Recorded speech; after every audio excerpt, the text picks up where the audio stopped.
Anak-anak, kita akan membahas kaum awam dalam gereja Katolik. Setelah minggu lalu kita membahas terkait dengan hierarki. Pada kesempatan ini, kita akan melihat hal-hal yang terkait dengan kaum awam. Pertama, Anda bisa menjelaskan arti kaum awam menurut gereja di dalam Lumen Gentium artikel 30 dan peranan kaum awam di dalam gereja. Bisa menjelaskan apa itu arti kerasulan awam, menjelaskan ciri khas kerasulan awam, menjelaskan hubungan awam dengan hierarki itu bagaimana yang sesungguhnya, dan menemukan bentuk-bentuk tindakan yang dapat dilakukan oleh kaum awam di dalam membangun gereja di lingkungan dan di parokinya, dan tentu adalah membuat sebuah refleksi. Kalau ditanya siapa itu awam, kata awam secara etimologis asal-usul katanya itu berasal dari kata bahasa Yunani laikos yang berarti bukan ahli. Maka Anda mungkin sering mendengar, wah saya ini awam dalam hal internet. Berarti saya itu bukan ahli di dalam hal internet. Oh saya itu awam dalam bidang kepariwisataan. Berarti saya bukan ahli dalam bidang kepariwisataan. Jadi secara etimologis awam itu berarti bukan ahli dari kata laikos. Dalam kaitan dengan kehidupan agama Yahudi, kelompok awam itu adalah anggota umat yang bukan golongan imam. Golongan imam itu dalam tradisi Yahudi disebut Levit, yang terkenal sebagai ahli kitab suci atau ahli-ahli kitab Taurat. Nah, kalau kita melihat di dalam kompendium ajaran sosial gereja, kompendium itu seperti ensiklopedi, menjelaskan bahwa ciri khas kaum awam beriman, ciri khas kaum awam beriman itu adalah coraknya yang sekular. Sekular itu yang duniawi. Corak sekular dari kemuritan sebagai orang Kristen. Dan ini justru yang dilaksanakan di dalam dunia. Maka kalau bicara mengenai awam, di dalam konteks gereja Katolik, itu adalah orang-orang yang terlibat langsung di dalam dunia, pekerjaan-pekerjaan yang duniawi. Nah, menurut Lumen Gentium, kalian tahu Lumen Gentium itu adalah salah satu artikel atau dokumen hasil Konsili Vatikan kedua. Artikel 31 mengatakan awam adalah semua orang beriman Kristiani kecuali mereka yang termasuk golongan imam atau berstatus religius yang diakui gereja. Jadi menurut Lumen Gentium artikel 31 ini yang dimaksud awam itu adalah semua orang Kristiani yang sudah dibaptis selain imam, biarawan, biarawati. Berkat sakramen baptis itulah umat menjadi umat Allah. Kaum awam terlibat aktif mewartakan dan mewujudkan kabar baik di tengah dunia. Jadi karena pembaptisan itu, kaum awam terlibat aktif di dalam mewujudkan kabar baik di tengah dunia melalui pekerjaan masing-masing. Nah, ada definisi teologis, ada definisi tipologis. Definisi teologis, awam itu adalah warga gereja yang tidak ditahbiskan. Jadi tidak ditahbiskan. Kalau begitu biarawan, biarawati, suster, bruder itu sebenarnya termasuk awam karena tidak ditahbiskan, itu arti teologis. Sedangkan arti tipologis, definisi tipologis, awam itu adalah warga gereja yang tidak ditahbiskan dan juga bukan biarawan, biarawati. Maka dari itu awam tidak mencakup para suster dan bruder. Nah, para pembelajar anak-anak, definisi ini dikutip dari Lumen Gentium yang rupanya menggunakan definisi tipologis. Dan untuk selanjutnya istilah awam yang digunakan adalah sesuai dengan pengertian tipologis, yaitu warga gereja yang tidak ditabiskan tetapi juga bukan biarawan-biarawati. Kalau biarawan-biarawati bukan termasuk awam. Ada satu contoh seorang tokoh, seorang awam yang terlibat dalam kehidupan berpolitik yang sangat terkenal pada masa perjuangan.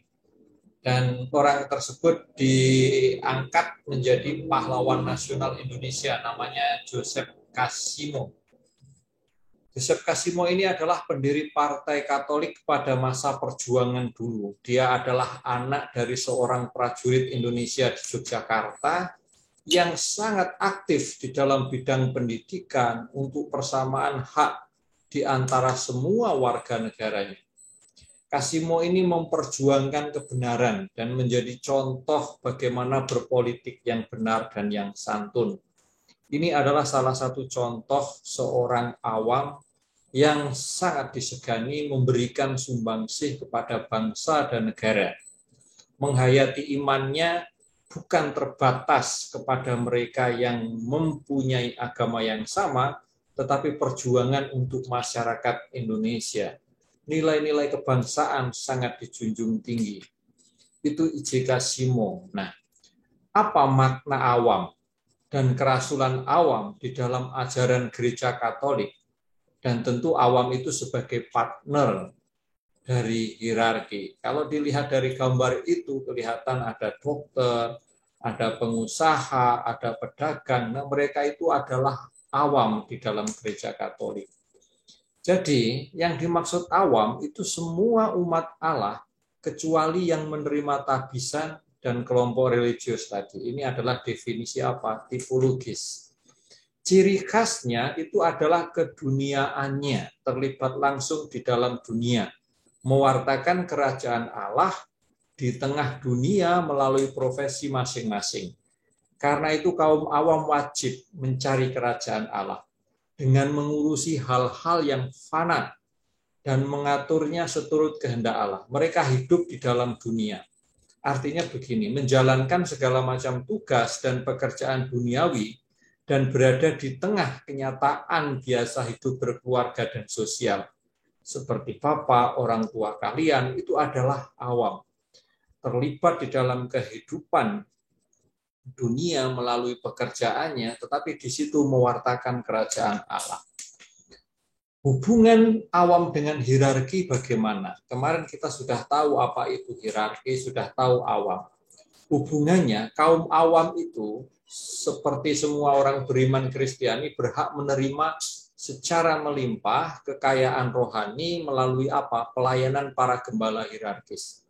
Terutama bantuan sabda Allah dan sakramen-sakramen. Jadi kaum awam itu mempunyai hak menerima. Menerima apa? Harta kekayaan rohani melalui pelayanan sakramen-sakramen dan pelayanan sabda. Nah, kaum awam dengan ketaatan Kristiani bersedia menerima apa? Yang ditetapkan oleh para gembala, para hierarkis. Mereka harus taat sejauh mereka itu menghadirkan Kristus.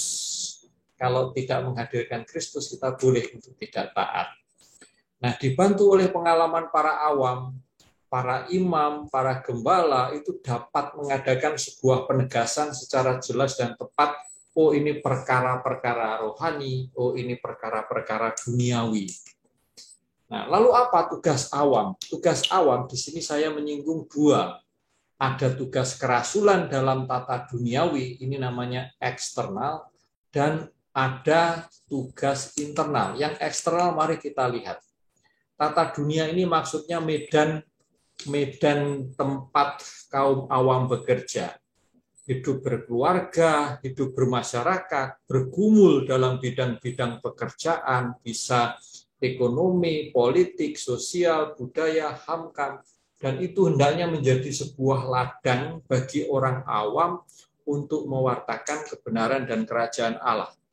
Nah, di sini orang mulai menyadari bahwa menjalankan tugas-tugas duniawi itu tidak hanya berdasarkan lalu alasan kewargaan di dalam masyarakat atau negara, tetapi juga ada motivasi iman, motivasi kerasulan, motivasi yang baik untuk menebarkan kerajaan Allah. Jadi kalau orang bekerja sebagai seorang awam, misalnya sebagai guru, sebagai pedagang, itu bukan hanya masalah pekerjaan, tetapi di situ didorong oleh motivasi dengan bekerja ini, saya menghadirkan kebaikan untuk banyak orang. Nah, disinilah maka kaum awam melakukan sebuah gerakan yang kita sebut sebenarnya moderasi beragama. Karena dengan pekerjaan mereka bisa mewartakan Kristus tanpa harus menjadikan orang lain yang agama lain itu Kristiani.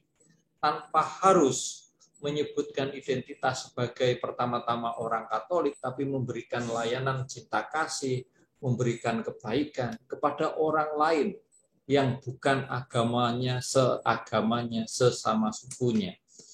Nah, lalu yang kedua, kerasulan di dalam gereja atau internal.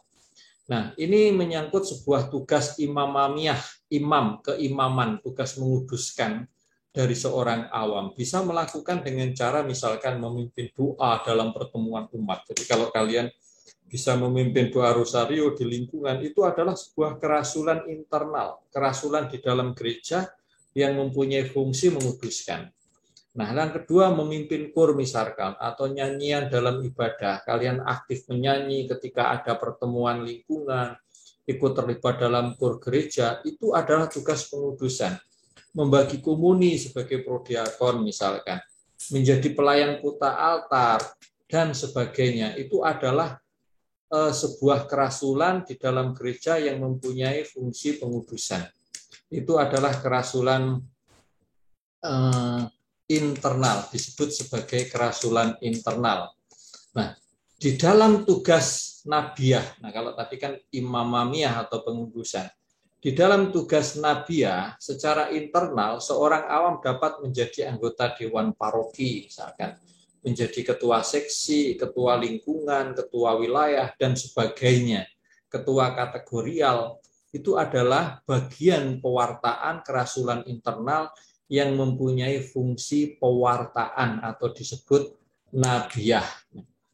Sebagai sebuah refleksi, anak-anak, kalian bisa menuliskan apa yang bisa kamu lakukan sebagai seorang pelajar dan anggota masyarakat untuk menghadirkan kerajaan Allah di sekolah dan di tengah masyarakat untuk masyarakat umum, nggak terbatas pada sesama agama, sesama suku.